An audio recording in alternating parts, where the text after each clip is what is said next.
You're watching America's newest Christian television network. We're the Gospel America Channel.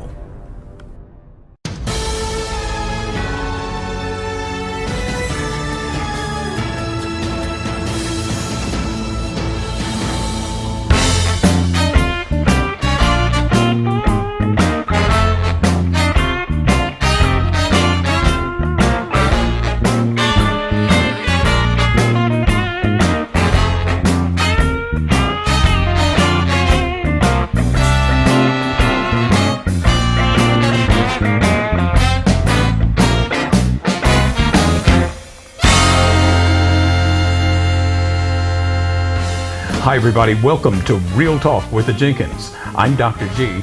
And I'm Lady MJ. And we are the Jenkins. Now, Lady MJ, we got a special show today. As you know, this coming Tuesday is Election Day. It's the time when everybody should get out and do their civil duty to get out there and vote, to cast your vote for the candidate of your choice. Now, recently, we saw the second presidential debate between President Donald Trump and former Vice President Joe Biden.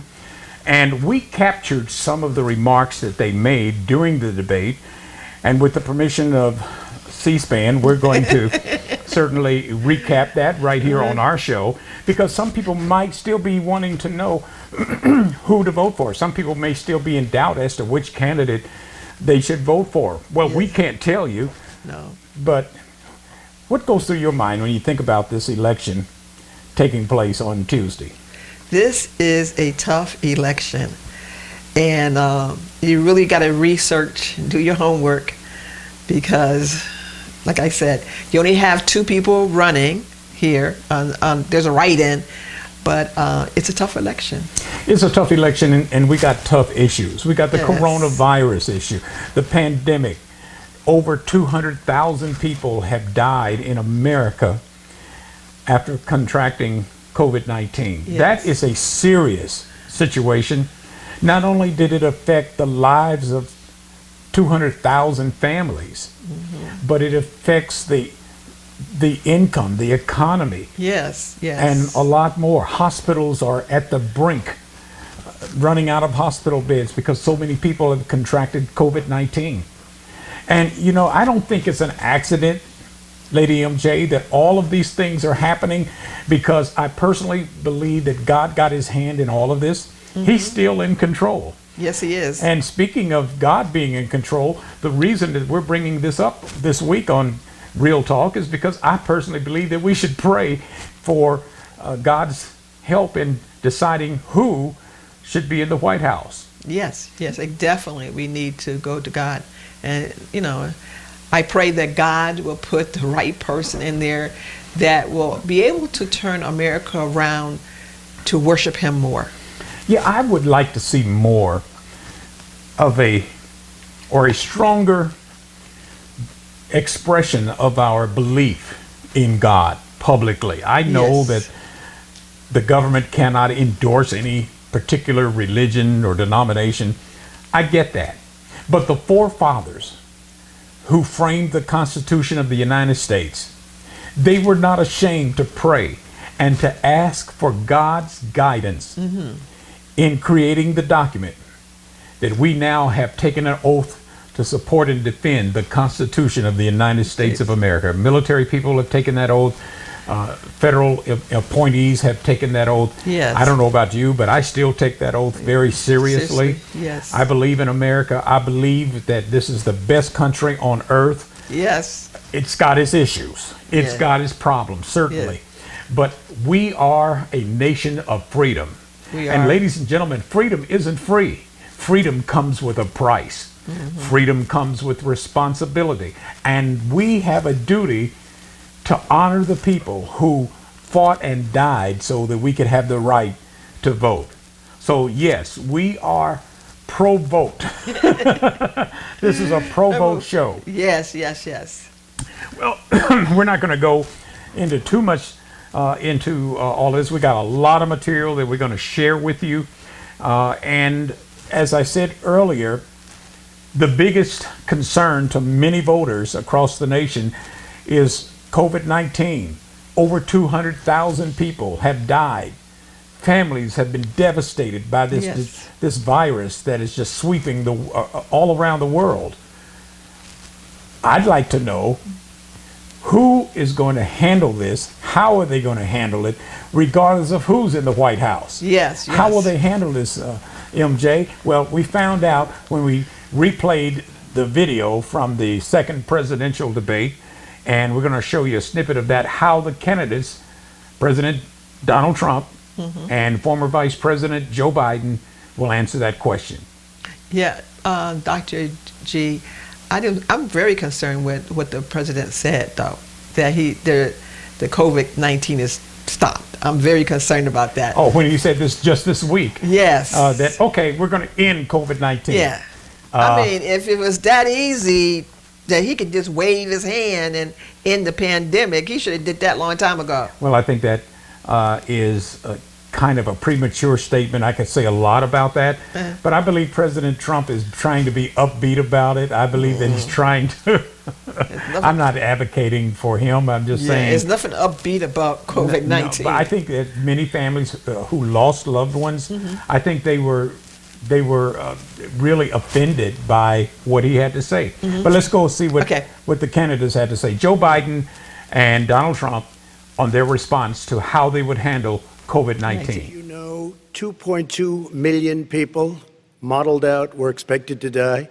We closed up the greatest economy in the world in order to fight this horrible disease that came from China. It's a worldwide pandemic. It's all over the world. You see the spikes in Europe and many other places right now. If you notice, the mortality rate is down 85%. The excess mortality rate is way down and much lower than almost any other country. And we're fighting it, and we're fighting it hard. There is a spike. There was a spike in Florida, and it's now gone. There was a very big spike in Texas. It's now gone. There was a very big spike in Arizona. It's now gone. And there are some spikes and surges in other places. They will soon be gone. We have a vaccine that's coming. It's ready. It's going to be announced within weeks, and it's going to be delivered. We have Operation Warp Speed, which is the military is going to distribute the vaccine. I can tell you from personal experience that I was in the hospital, I had it, and I got better, and I will tell you that I had something that they gave me, a therapeutic, I guess they would call it. Some people could say it was a cure, but I was in for a short period of time, and I got better very fast, or I wouldn't be here tonight. And now they say I'm immune. Whether it's 4 months or a lifetime, nobody's been able to say that, but I'm immune. More and more people are getting better. We have a problem that's a worldwide problem. This is a worldwide problem. But I've been congratulated by the heads of many countries on what we've been able to do. If you take a look at what we've done in terms of goggles and masks and gowns and everything else, and in particular ventilators. We're now making ventilators all over the world, thousands and thousands a month, distributing them all over the world. It will go away, and as I say, we're rounding the turn, we're rounding the corner. It's going away. Okay, former Vice President Biden, to you, how would you lead the country out of this crisis? You have 2 minutes uninterrupted. 220,000 Americans dead. If you hear nothing else I say tonight, hear this. Anyone who's responsible for not taking control, in fact, not saying I take no responsibility initially, anyone who's responsible for that many deaths should not remain as President of the United States of America. We're in a situation where there are 1,000 deaths a day now, 1,000 deaths a day, and there are over 70,000 new cases per day. Compared to what's going on in Europe, as the New England Medical Journal said, they're starting from a very low rate. We're starting from a very high rate. The expectation is we'll have another 200,000 Americans dead between now and the end of the year. If we just wore these masks, the president's own advisors have told him, we could save 100,000 lives. And we're in a circumstance where the president thus far and still has no plan, no comprehensive plan. What I would do is make sure we have everyone encouraged to wear a mask all the time. I would make sure we move in the direction of rapid testing, investing in rapid testing. I would make sure that we set up national standards as to how to open up schools and open up businesses so they can be safe, and give them the wherewithal, the financial resources to be able to do that. We're in a situation now where the New England Medical Journal, one of the most serious journals in the whole world, said for the first time ever that the way this president has responded to this crisis has been absolutely tragic. And so, folks, I will take care of this. I will end this. I will make sure we have a plan. Well, folks, you see what both of them had to say about COVID-19. But both of them had good points. Yes. But I also think that there's still a missing element. Yes. Yes. And no one president can do anything without the support of Congress. Yes. Well, we'll be right back. This is Lady MJ. We'll talk with the Jenkins. And I'm Dr. G. And we are the Jenkins. Real Talk with the Jenkins. We'll be right back after these messages. A message from Cardiology Associates of West Texas. Hello, I'm Dr. Milton Leon. I'm a board-certified interventional cardiologist. I have established Cardiology Associates of West Texas over the last 13 years. Cardiovascular services in the patients of San Angelo and the surrounding communities.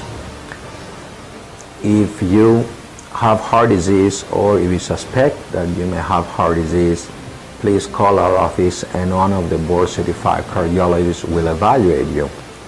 We'll be glad to assist you with any cardiac or vascular problem you may have. It's also important to remember that it's better to prevent heart and vascular disease before it becomes worse. My name is Travis with Grace Transmissions. Here at Grace Transmissions, we have a reputation for customer service, and we've been serving the San Angelo area for over 45 years. Our focus is you, the customer. So whether you need a diagnostic check or a complete transmission service repair, we're here for you. Grace Transmissions, where service meets quality, and that's our #1 priority. We're here when you need us. Gray's Transmissions, 1202 Pulliam Street, San Angelo. And now back to Real Talk with MJ and Dr. G. Welcome back. Another topic we want to talk about is the big racial division in America. What do you think about that, Dr. G? Well, it seems like, Lady MJ, that America has gone backwards with regard to racial relations.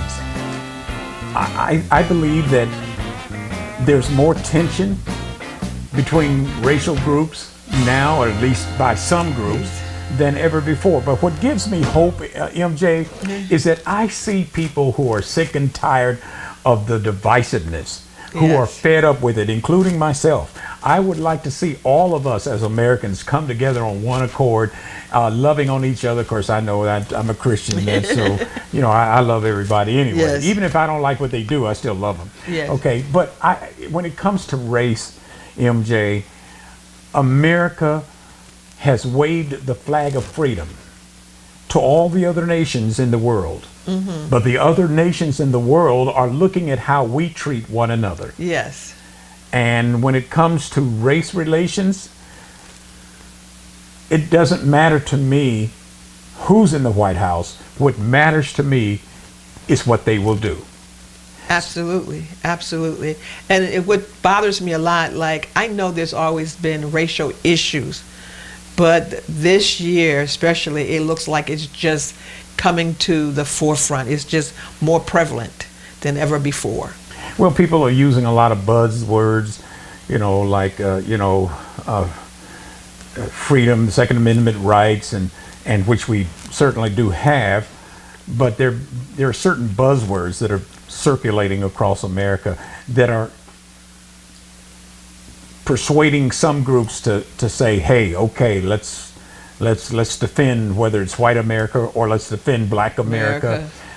We're going to go into that in a moment, because there are pros and cons on both sides of the fence, and I just would like to see all of us come together. But what do the candidates have to say about race in America? Has it gotten worse? Has it gotten better? And if so, what are they going to do about it?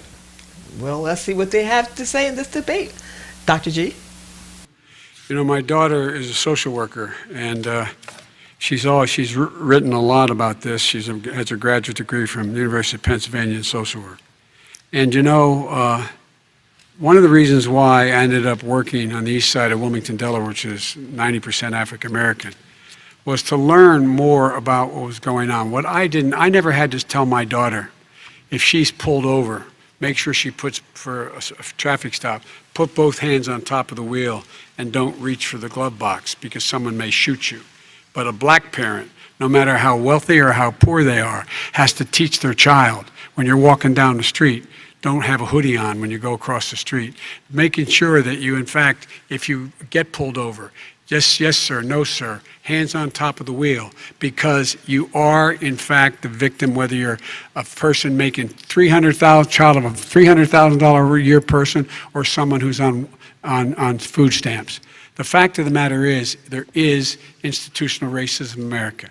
And we have always said, we've never lived up to it, that we hold these truths to be self-evident. All men and women are created equal. Well, guess what?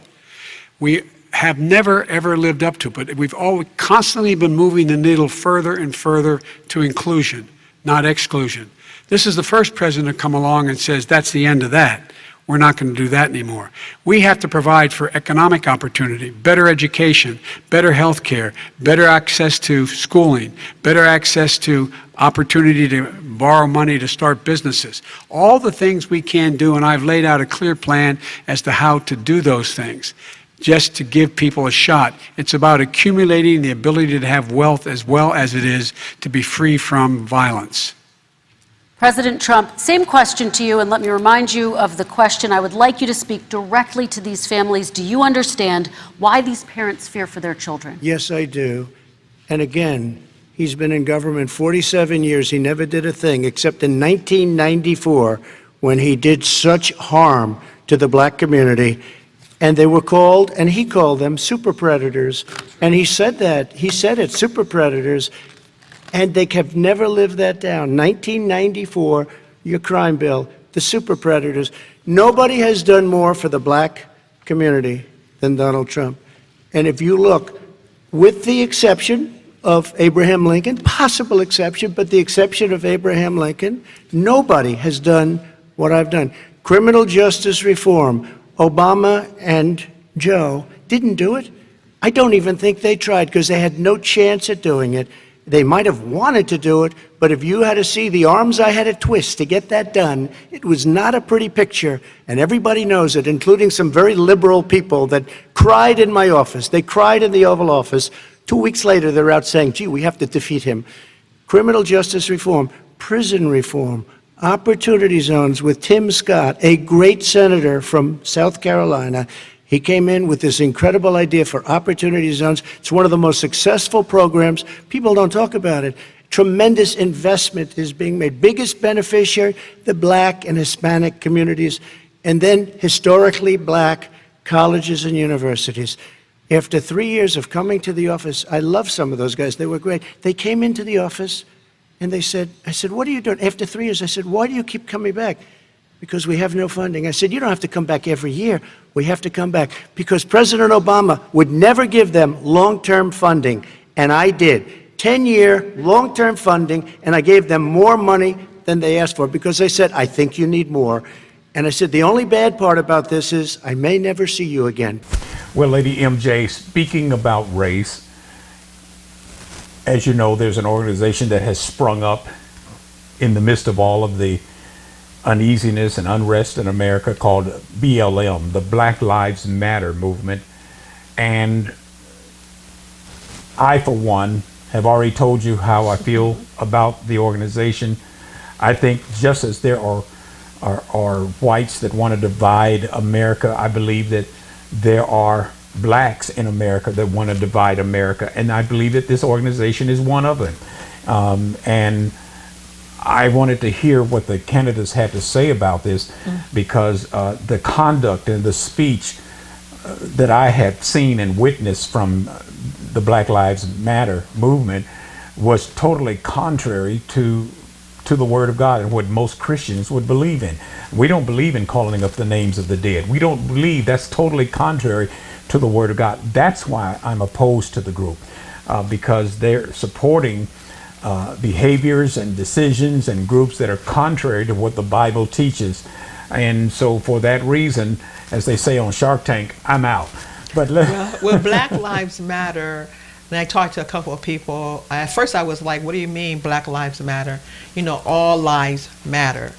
But now, you know, I understand that they're saying that Black Lives Matter because Black lives need to be included, that we are excluded. So they're using that phrase, Black Lives Matter, to basically say all lives matter. But we're on their platform, they're not just talking about black issues.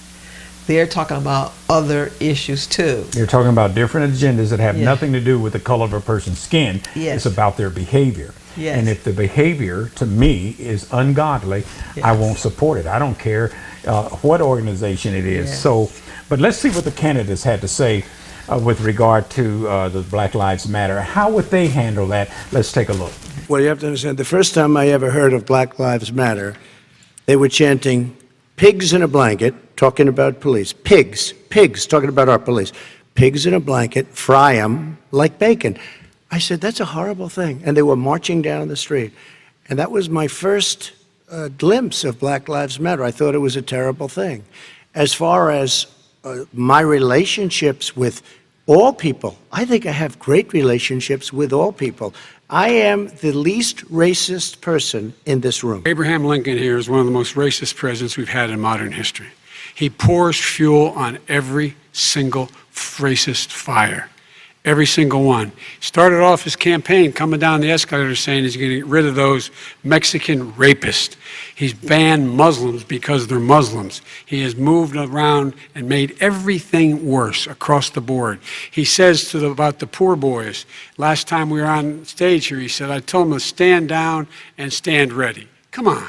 This guy has a dog whistle about as big as a foghorn. You made a reference to Abraham Lincoln. Where did that come in? I mean, you said you're Abraham Lincoln. No, where did that? No. You said, I said not since Abraham Lincoln has anybody done what I've done for the black community. And I'm saying, I didn't say I'm Abraham Lincoln. I said not since Abraham Lincoln has anybody done what I've done for the black community. Now, you have done nothing other than the crime bill, which put oh God, tens of thousands of black men, mostly, in jail. Well, you heard, Lady MJ, what the candidates had to say with regard to Black Lives Matter. President Trump also said he had never even heard of the group until they got on television and they were talking about pigs in a blanket and roasting them or whatever. I don't know how he didn't hear. Well, I don't know, but hey, I can only go by what he says. Right. But we'll go back into more comments about race in America and how the political candidates, especially our presidential candidates, feel about it and how they're going to respond to it in a moment. You're watching Real Talk with the Jenkins. I'm Dr. G. I'm Lady MJ. And we are the Jenkins. Real Talk with the Jenkins. We'll be right back after these messages. A message from Cardiology Associates of West Texas.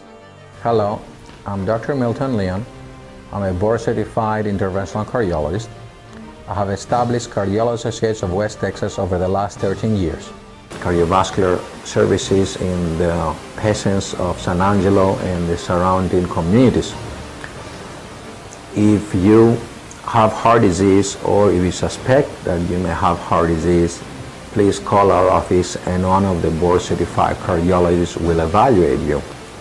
We'll be glad to assist you with any cardiac or vascular problem you may have. It's also important to remember that it's better to prevent heart and vascular disease before it becomes worse. My name is Travis with Grace Transmissions. Here at Grace Transmissions, we have a reputation for customer service, and we've been serving the San Angelo area for over 45 years. Our focus is you, the customer. So whether you need a diagnostic check or a complete transmission service repair, we're here for you. Grace Transmissions, where service meets quality, and that's our #1 priority. We are here when you need us. Gray's Transmissions, 1202 Pulliam Street, San Angelo. And now back to Real Talk with MJ and Dr. G.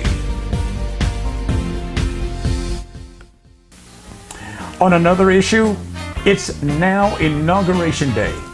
And Lady MJ, I'd like to know one thing. What will the candidates say, or I should say not the candidates, because now it's Inauguration Day. One candidate has been now elected President of the United States of America. What will the new president have to say to the people who did not vote for them? Success is going to bring us together. We are on the road to success, but I'm cutting taxes, and he wants to raise everybody's taxes, and he wants to put new regulations on everything. He will kill it. If he gets in, you will have a depression, the likes of which you've never seen. I will say, I'm an American president. I represent all of you, whether you voted for me or against me. And I'm going to make sure that you're represented. I'm going to give you hope. We're going to move. We're going to choose science over fiction. We're going to choose hope over fear. The election has not taken place yet, but it is time now to get out and vote. Absolutely. It's time for all of us to get out there, cast your vote for the candidate of your choice. Tuesday, November 3rd is Election Day. And what you do or don't do will make a difference. Your vote counts, folks. So we wanted to dedicate this edition of Real Talk with the Jenkins to help bring about awareness of the necessity to vote. It's our duty as American citizens, and we pray that God will guide the voting. And we know that there's been interference from foreign governments like Russia, China, and now Iran in previous elections and even this election, because there has been documented evidence from our intel people that these countries have tried to influence the American vote. The only person who should influence your vote, in my opinion, is God. So if I could give a recommendation, you don't have to take it, but it's just a suggestion, MJ. Well, I would just say that be informed. Be an informed voter. There are things that you can go out on the website and you can look up different things about each candidate, and it's very, very important to be an informed voter. Absolutely. Do your research. Find out where the candidates stand on various issues, and if those issues, if their stand aligns with yours. Pray about it and ask for God's guidance, because it is written, the powers that be are ordained of God. Yes. So with that said, I want to thank each and every one of you for joining in and watching us on Real Talk with the Jenkins. I want to thank our sponsors, and I pray that you get out the vote on Tuesday, November 3rd. I'm Dr. G. I'm Lady MJ. And we are the Jenkins.